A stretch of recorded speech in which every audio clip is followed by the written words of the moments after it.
পুরন পাগলে ভাত পায় না, নতুন পাগলের আমদানি। আমরা এতদিন জেনে আইছি গোপালগঞ্জ মকসুদপুর আওয়ামী লীগের ঘাঁটি। এখন হঠাৎ করে আমার এই ভাই নূরের ঘাঁটি বানাইছে গোপালগঞ্জকে।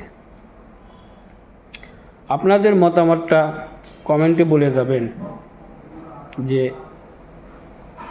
আদৌ কি গোপালগঞ্জ কি নূরের ঘাঁটি কিনা।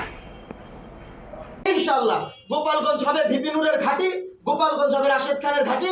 আমরা গোপালগঞ্জের তরুণরা গোপালগঞ্জ থেকে ভিপি নূরকে আশ্বস্ত করতে পারবো সাহস নিয়ে যে আপনি যেই রাষ্ট্র বিনির্মাণ করতে চান সেই রাষ্ট্র বিনির্মাণে গোপালগঞ্জের তরুণরা আপনাদের সাথে আছে ইনশাআল্লাহ। আপনারা সাথে থাকবেন তো আপনারা ইনশাআল্লাহ। আপনারা যদি সাথে থাকেন আমরা ভিপি নূর ভাইকে বলবো যে আমরা আছি গোপালগঞ্জ থেকে, আপনি সামনে এগিয়ে যান। গোপালগঞ্জের তরুণরা নিজেদের সর্বোচ্চ দিয়ে আপনাকে সহযোগিতা করবে। ধন্যবাদ।